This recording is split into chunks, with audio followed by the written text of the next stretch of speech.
back.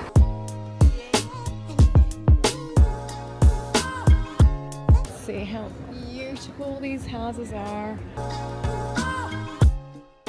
So we started the day exactly where we ended it yesterday, back at M, because when something hits, you don't question it. I switched it up and got a cherry matcha this time. Joel stuck with his iced mocha, and yep, still a solid 10 out of 10. Also, the cherry aesthetic, absolutely my vibe. After that, we jumped in the car and drove north toward the Sunshine Coast. No plans, no pressure, just windows down, music on, and that quiet holiday feeling where your brain finally stops yelling at you. We walked along the beach for a bit and grabbed a snow cone, which instantly unlocked a childhood memory I didn't know I still had. Something about sugar, sun, and being near water just does that. Lunch was at Rice Boy, recommended by friends and TikTok, so expectations were high. We ordered the sticky pork belly and crispy eggplant chips, and honestly, it lived up to the hype. No notes. After eating, we wandered along the river looking at waterfront houses and doing what everyone does, guessing how much they cost and immediately humbling ourselves. See how beautiful these houses are. I would love to live on something like this.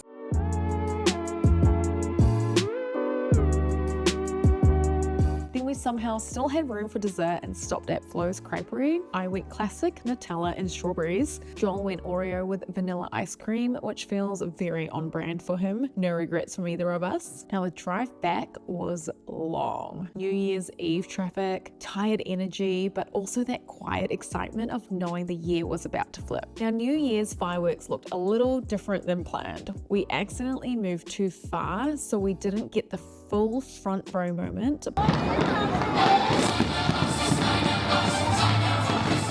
But honestly, it felt kind of fitting. Low-key, slightly chaotic, still special in its own way. To start the year, we went to Idol Cafe for pastries because January 1st deserves baked goods. I chose a blueberry tart because I will always choose blueberries if given the option. Then we went suburb shopping, which is basically just walking around pretending you live somewhere. And this is when New Farm happened. It was leafy, calm, beautiful, immediately felt like a yes. Then we realized how expensive it is and quickly came back to reality. But still, it was really nice to imagine. We walked through a massive park nearby and the day just felt slow.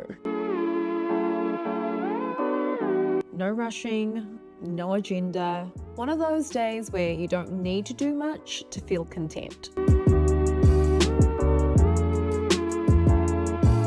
Later, we headed back into the city and stopped at Joey's for matcha and oysters, which honestly feels like a very Brisbane thing to do. That night, we walked around the city again and eventually ended up at Haere Lau for dinner, Joel's favorite. Surely you can agree that hot pot is one of those meals that feels like a hug, especially when you're tired, right? January 2nd started early, like really early. I met up with my best friend of 21 years, Ilona. She lives in Germany now and just happened to be flying in at the exact same time we were here, which still blows my mind. We grabbed coffee at Evra, then breakfast at Toby's estate, and just talked about everything. It felt grounding in the best way. After that, I dropped her at her hotel, met Joel back at the Sofitel, and we started the 10-hour drive back to Sydney. And that was it. No big ending, just the end of a really good few days and the start of whatever comes next. Bye, Brisbane. See ya.